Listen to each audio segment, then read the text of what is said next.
예수님께서 주신 핵심적인 가르침들은 역설, 영어로 패러독스라고 하죠. 역설로 주어졌습니다.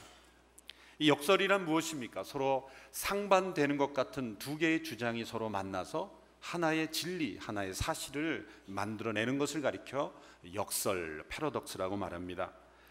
핵심적인 몇 구절을 먼저 살펴보겠습니다. 누가복음 9장 24절에 보면 이런 역설적인 진리의 말씀을 말씀하셨습니다. 같이 한번 읽어볼까요? 시작.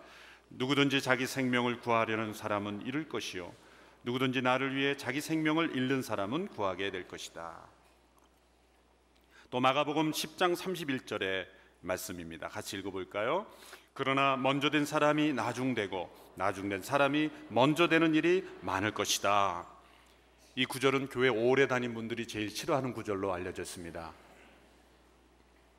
사도 바울의 핵심적인 가르침도 바로 예수님의 가르침처럼 동일하게 역설로 많이 표현되었습니다. 고린도서 6장 10절의 말씀을 제가 읽어보겠습니다. 근심하는 사람 같으나 항상 기뻐하고 가난한 사람 같으나 많은 사람을 부유하게 합니다. 아무것도 없는 사람 같으나 모든 것을 가진 사람입니다. 또 고린도후서 12장 10절의 말씀도 역설적인 진리로 표현되어 있습니다. 그러므로 나는 그리스도를 위해 약한 것들과 모욕과 궁핍과 핍박과 공경 가운데 있으면서도 기뻐합니다. 왜냐하면 내가 약할 그때에 곧 강하기 때문입니다. 우리 신앙의 중심을 붙잡아주는 많은 진리들이 역설적인 표현으로 우리에게 주어졌습니다. 왜 그럴까요?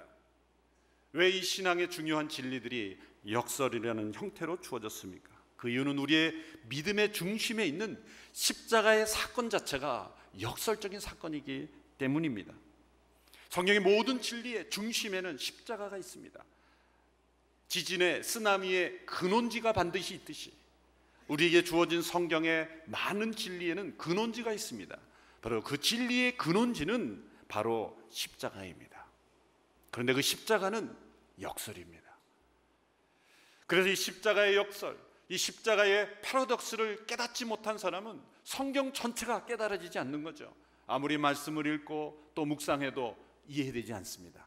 그러나 아무리 많은 말씀이라 할지라도 십자가의 역설을 깨닫는 사람은 성경을 보는 눈이 열리고 그리고 어떤 말씀이든지 그 말씀을 해석할 수 있는 능력이 주어지는 것입니다. 하나님께서 십자가 안에서 행하신 일은 신비로운 일입니다.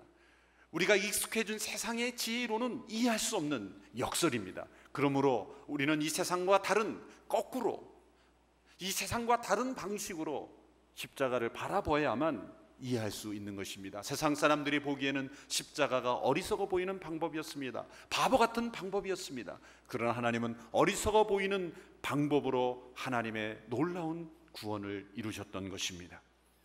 십자가는 하나님의 사랑이 만들어낸 역설입니다.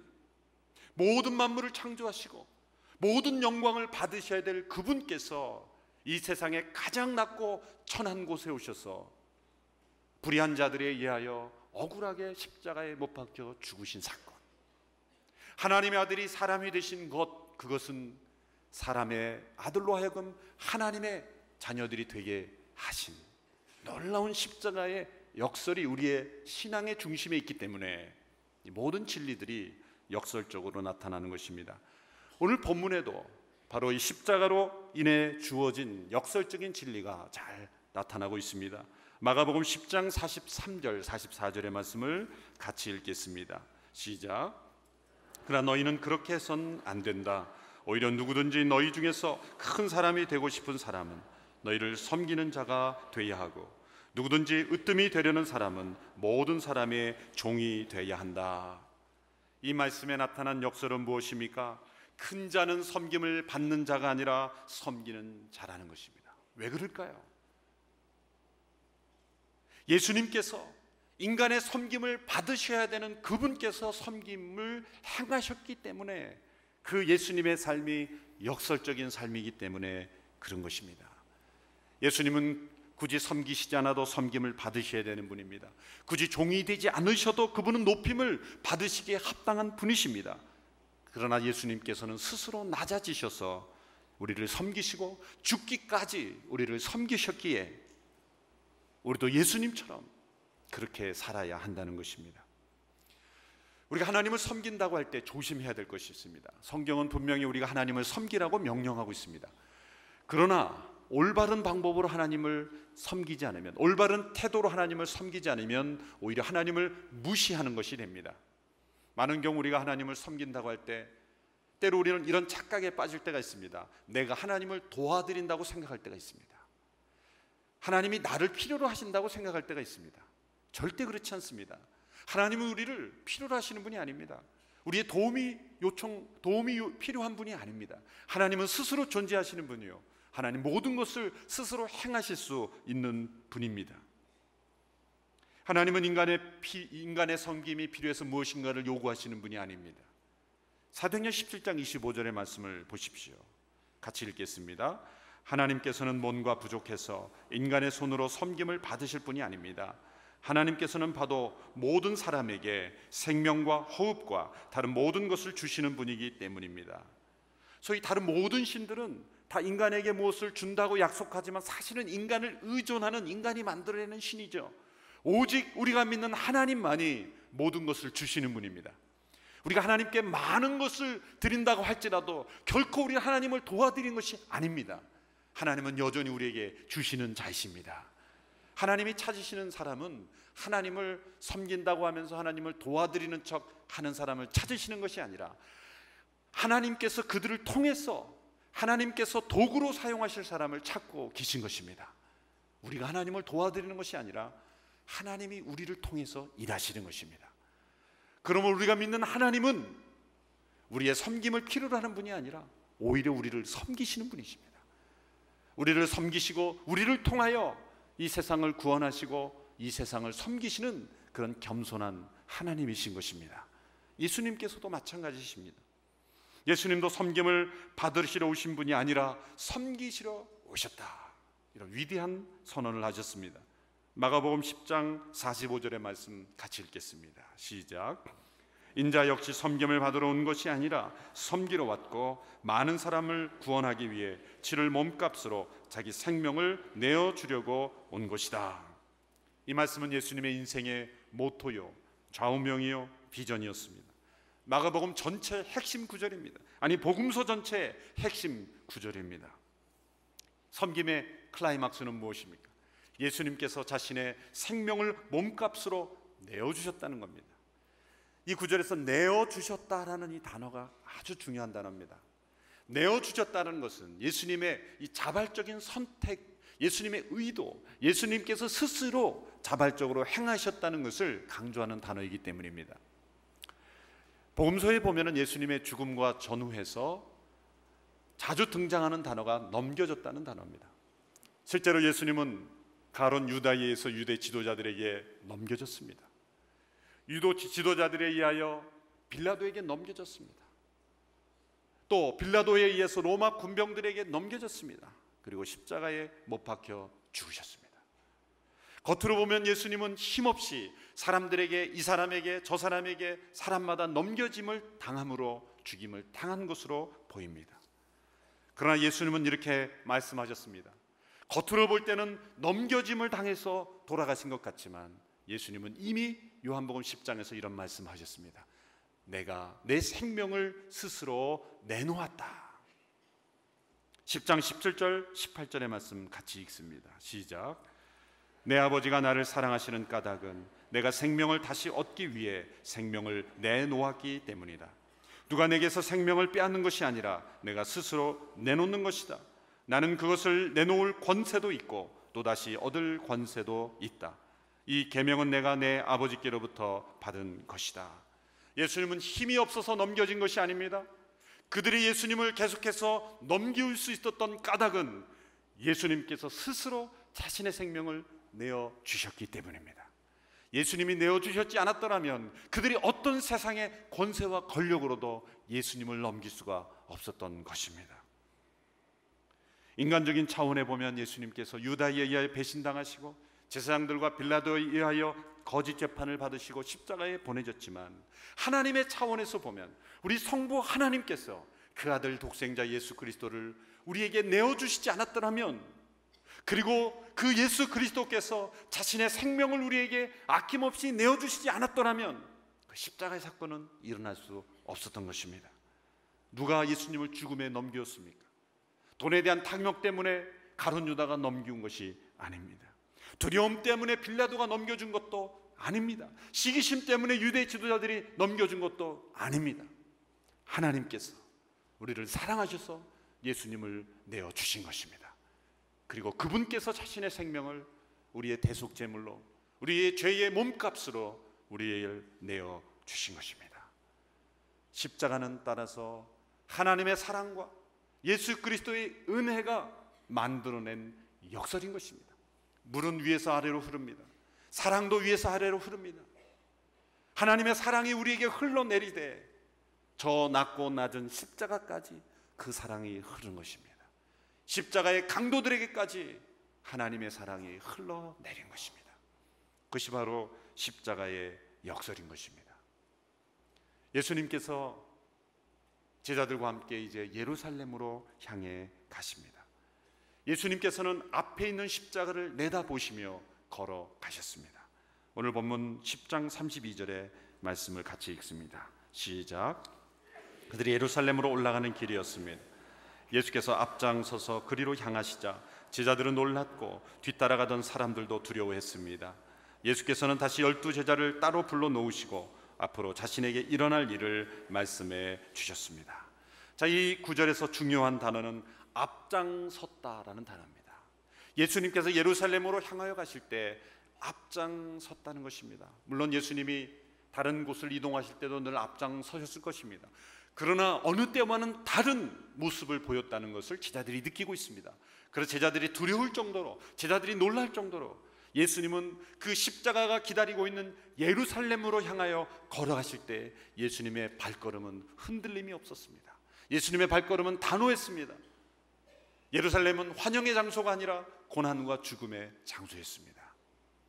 예수님은 고난을 향하여 나가실 때, 죽음을 향하여 나가실 때 흔들림이 없이, 주저함이 없이 나갔습니다. 다른 복음서에 보면 찬송하며 나가셨다 그랬습니다.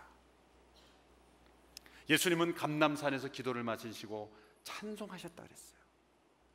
기쁨의 노래를 부르며 하나님은 십자가로, 하나님의 아들 예수님 십자가로 향하여 나가셨다는 것입니다. 그 발걸음이 너무나 진지했고 너무나 단호했고 너무나 빨랐기 때문에 제자들은 두려웠던 것입니다. 제자들이 지금까지 두 번째 순환예고를 이미 들었습니다. 장차 예수님께서 십자가에 못 박히고 고난당하고 죽임당하고 부활할 것이라는 소식을 두 번씩이나 들었기 때문에 사실 그들이 전혀 듣지 않은 것은 아닙니다. 그들의 이기적 욕망 때문에 계속 다른 누가 크냐의 문제로 다투었지만 이들이 두려워했다는 것을 볼 때 이들은 예수님이 하신 말씀을 기억했다는 것입니다. 예루살렘에는 예수님을 대적하는 사람들이 다 모인 본부와도 같은 곳입니다. 그곳으로 걸어가시는 예수님 보면서 제자들의 마음속에는 두려움과 놀람이 가득했다는 것입니다. 예수님께 이렇게 두려워 따라오는 제자들에게 세 번째로 자신에게 일어날 일을 말씀해 주셨습니다. 33절, 34절입니다. 함께 읽습니다. 시작. 우리는 지금 예루살렘으로 올라가고 있다. 인자는 배반당해 대제사장들과 율법학자들에게 넘겨질 것이다. 그들은 인자를 죽이기로 결정하고 이방 사람들에게 넘겨질 것이고 이방 사람들은 인자를 조롱하고 침을 뱉고 채찍으로 때린 뒤 죽일 것이다. 그러나 3일 만에 다시 살아날 것이다. 세 번째로 예수님께서 말씀하신 순환예고입니다. 예수님께서 첫 번째, 두 번째, 세 번째 순환예고를 주실 때마다 조금씩 더 구체적이고 상세한 설명을 하시는 것을 우리는 느낄 수가 있습니다. 두 번째까지는 예수님께서 유대 지도자들에게 핍박을 당하고 죽임당한다고 말씀하셨는데 오늘은 이방인들, 로마인들에 의하여 조롱받고 침뱉음을 당하고 채찍질 당하고 죽임당할 것이다. 그리고 사흘 만에 다시 살아날 것이다. 얼마나 구체적이고 상세합니까? 로마 군병들이 침을 뱉을 것까지도 채찍으로 칠 것까지도 예수님은 다 예언하셨습니다. 로마 군병들은 자기의 혈기로 자신의 육신의 악함에서 침을 뱉었지만 그 침 뱉는 하나까지도 예수님은 다 알고 계셨고 준비하고 계셨다는 것입니다. 이렇게 예수님께서 아주 상세하게 장차 당할 일을 말씀하셨지만 제자들의 태도를 보십시오. 제자들은 여전히 변함없습니다. 제자들은 여전히 한결같이 자신들의 위치에만 생각하고 있었습니다.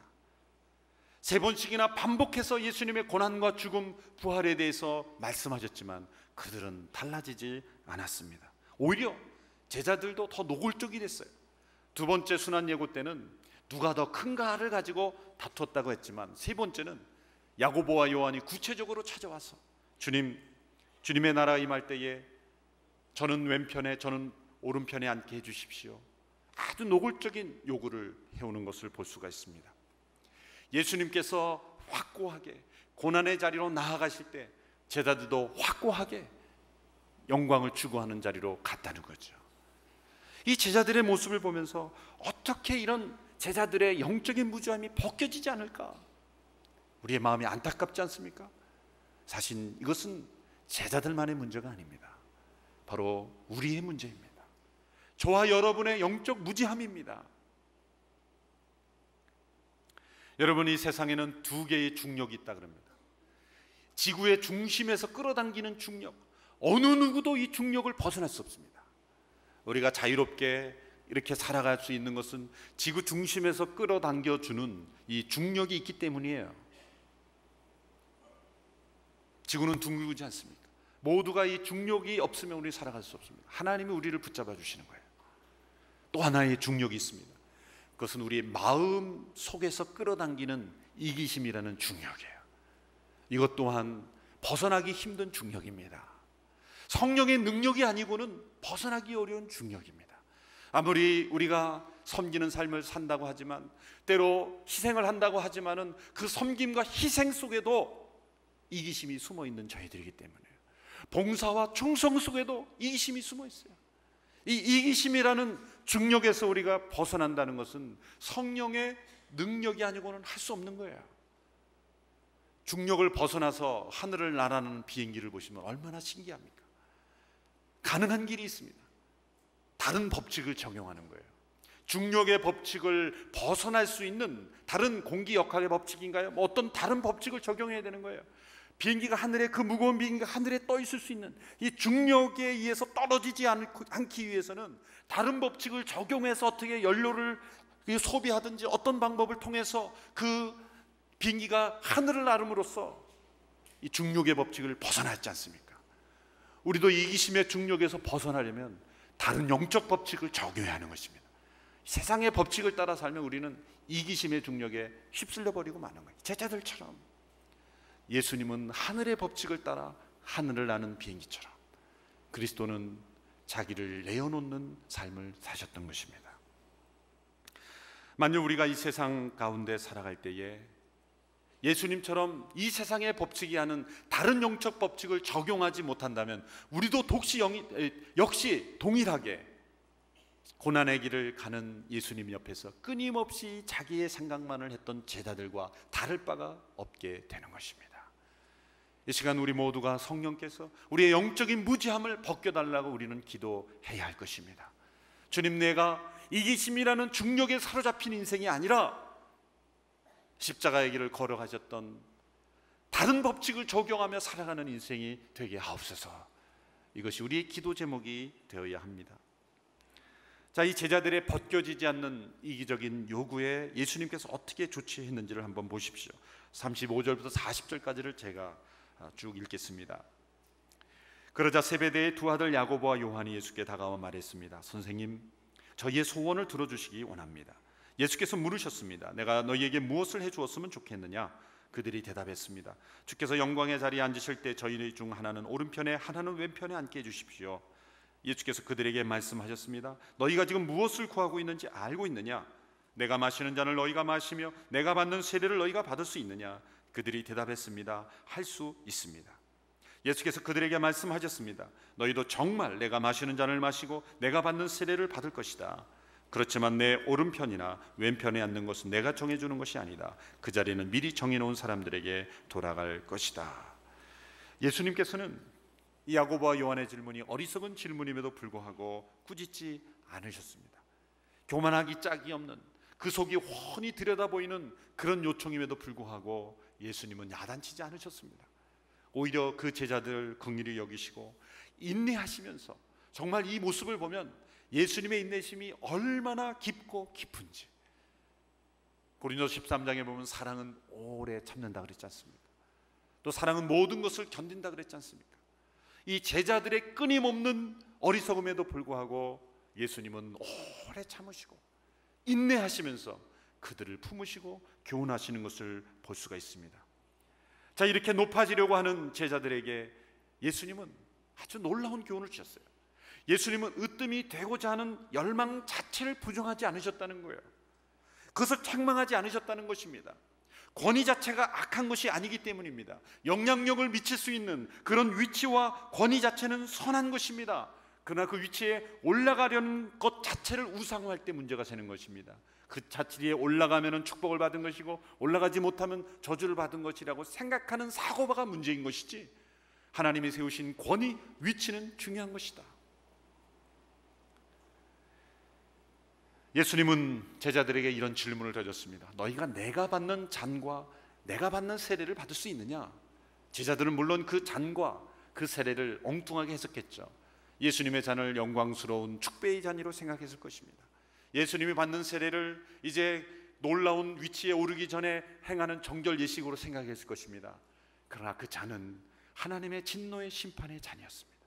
그 잔은 저주의 잔이셨습니다. 모든 인간이 당할 저주의 잔을 예수님은 잔이라고 표현하셨습니다. 겟세마네 동산에서 기도하실 때 아버지여 할 수만 있거든 이 잔을 내게서 옮기시옵소서라고 기도했던 바로 그 진노의 잔. 그리고 예수님은 자신의 죽음을 세례라고 말씀하셨어요. 단지 잔을 마시는 정도가 아니라 세례란 뵙티즘, 밥티죠. 이것은 물에 잠기다라는 뜻입니다. 죽음에 완전히 잠기는 그 상태에 너희가 할 수 있겠느냐? 제자들은 무슨 말씀인지도 모르고 할 수 있습니다. 근데 예수님께서 뭐라고 말씀하셨어요? 너희의 말대로 그렇게 될 것이다. 결국 이 말대로 야고보는 어떻게 됐습니까? 야고보는 제일 먼저 순교한 자가 됐어요. 예수님이 받으신 잔과 세례를 동일하게 받게 됐어요.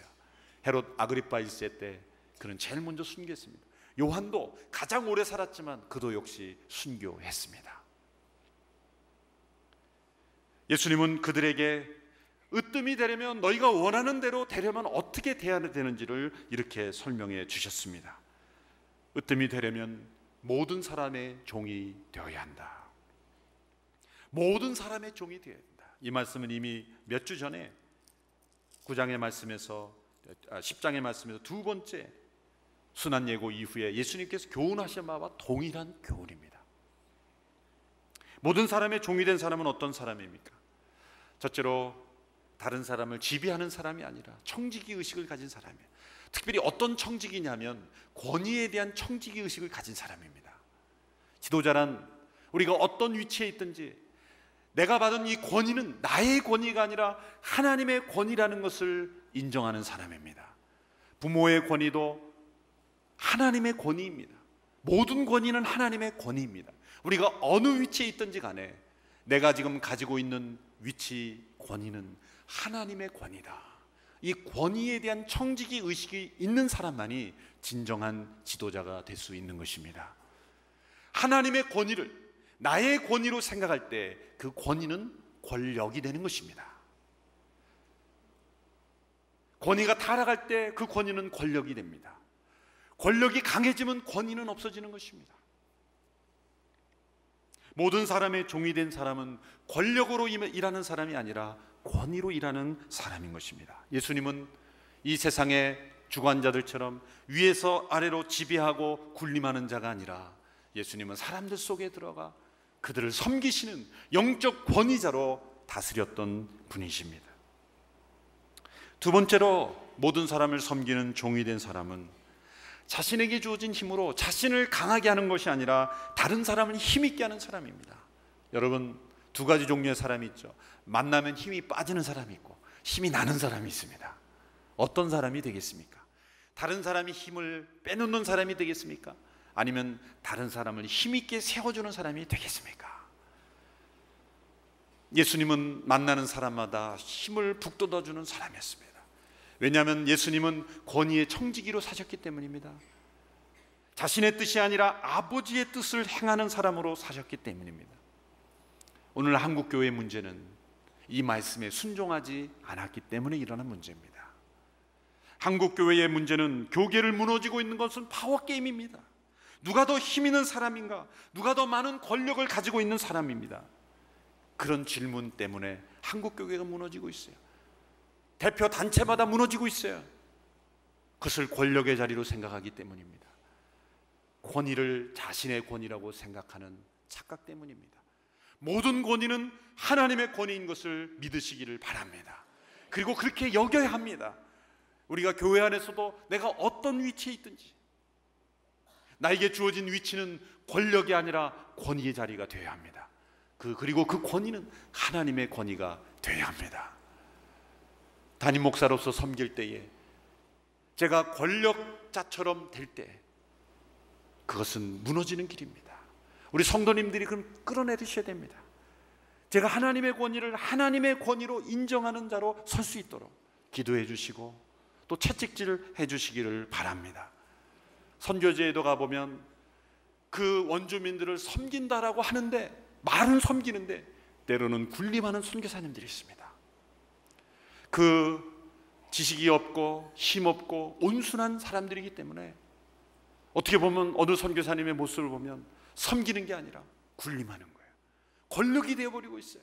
권위자로서 그들을 힘있게 하고 그들을 북돋아주는 것이 아니라 왕처럼 군림하는 모습 때로 보일 때가 있습니다.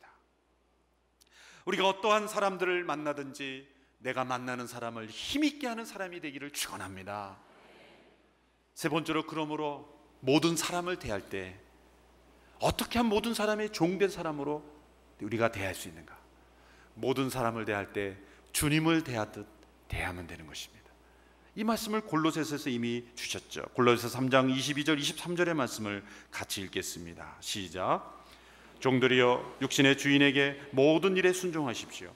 사람을 기쁘게 하는 사람들처럼 눈가림만 하지 말고 주를 경외함으로 진실한 마음으로 하십시오. 무슨 일을 하든지 사람에게 하듯 하지 말고 주께 하듯 마음을 다해 하십시오. 그 당시에 종들에게 한 말입니다. 예수님은 종들, 그 당시에 많은 크리스천들은 종의 신분이었습니다. 그들을 동원해서 사회혁명을 일으키지 않았습니다. 예수님은 어쩌면 종의 제도를 인정하는 자처럼, 노예 제도를 인정하는 분처럼 모든 일을 눈가림만 하지 말고 주님께 하라. 너희의 주인이 악하고 너희를 괴롭히느냐? 상관없다. 주인이 아무리 악하고 힘들게 하는 사람일지라도 사람을 바라보지 말고 주님께 하듯 주께 하듯 하라. 그것이 크리스찬의 삶이다. 여러분의 직장에서 상사가 괴롭힙니까? 힘들게 하는 사람입니까? 주님께 하듯 해보십시오. 그분들이 여러분을 주님처럼 보게 될 것입니다. 1세기의 크리스찬들이 세상을 이겼던 방법은 이 말씀에 순종했기 때문에 로마 권력이 무너진 것입니다. 모든 권력은 참된 권위 앞에 무너지게 되어 있습니다. 예수님은 정당을 만들지 않았습니다. 그러나 유대교가 무너졌습니다. 예수님은 사회운동을 하지 않았습니다. 그러나 로마 제국이 무너졌습니다. 왜냐하면 참된 하나님의 권위를 지켰기 때문입니다. 죽게 하듯 하십시오. 모든 가정의 불화는, 모든 가정 불화의 본질은 권력 다툼입니다. 누가 더 힘센 자인가? 부부간에도, 부모와 자녀간에도 권력 다툼입니다. 부부간의 다툼이 해소될 수 있는 길은 에베소서 5장 21절의 말씀을 순종하는 길밖에 없습니다. 같이 한번 읽겠습니다. 특별히 불화 가운데 있는 부부는 큰 소리를 읽으시기 바랍니다. 같이 읽겠습니다. 시작. 그리스도를 경외함으로 서로 복종하십시오. 이 말씀을 하시고 22절부터 아내들이여 남편에게 순종하라, 남편들이여 아내를 사랑하라, 이 말씀이 쭉 나오는 것입니다. 이게 가장 중요한 말씀이에요. 그리스도를 경외함으로 피차 복종하라. 어떻게 가정이 화목될 수 있습니까? 주님이 우리의 가정의 주인이기 때문에 서로 복종하는 것입니다. 무조건 복종하는 것입니다. 왜? 그것이 주님께 순종하는 것이기 때문에. 이유를 묻지 말고 서로에게 복종하는 것입니다. 누가 더 큰 자인가? 라는 다툼이 우리의 가정에서 사라지기를 축원합니다. 자녀는 부모에게 순종하십시오. 주님께 하듯 순종하십시오. 부모는 자녀를 노엽게 하지 마십시오. 자녀를 대할 때 자녀 안에 있는 하나님의 형상을 보고 그 주님의 형상을 보고 자녀를 대하십시오. 나의 소유물이 아니라 나의 권위는 하나님의 권위라는 것을 깨닫고 자녀를 대하십시오. 그러면 자녀가 변할 것입니다. 우리 모든 인간관계 속에서 죽게 하듯 내가 싫은 사람, 보기 싫은 사람도 하나님의 형상이고 그 사람 안에도 주님이 계시다는 것을 인정해야 합니다. 교회가 다툼이 있고 분열이 있고 서로 엄청난 다툼이 있는 사람들을 보면 주님이 계시지 않는다고 부정하는 것입니다. 아닙니다. 나를 대적하는 사람, 나를 미워하는 사람 안에도 주님이 살아계시다는 걸 보고 죽게 하듯 하십시오. 그럴 때 화목은 이루어지고 그 공동체는 하나 될 수 있는 것입니다. 예수님의 십자가의 역설은 우리도 역설 속에 살아가도록 요청하는 것입니다. 예수님이 십자가의 역설로 살아가셨기에 우리도 그 역설을 따라 살아가지 않으면 우리는 세상과 다를 바가 없는 것입니다. 제자들과 다를 바가 없는 것입니다. 우리의 삶의 원리는 십자가의 패러독스가 되어야 하는 것입니다. 우리는 역설 속에서 사는 것을 행복해야 합니다. 그것이 우리가 살 수 있는 길입니다. 참된 신앙은 역설의 신앙입니다. 그럴 때 신약에 나오는 이 아름다운 역설의 진리들, 우리가 약할 때에 강함되고 근심하는 자 같으나 기뻐하고 아무것도 없는 자 같으나 모든 것을 가진 자로 살아갈 수 있는 비결, 바로 십자가의 역설로 살아갈 때 우리는 가능하게 되는 것입니다. 이 역설의 행복이 우리 모든 성도들의 삶에, 우리 교회에 함께 하시기를 주님의 이름으로 축원합니다.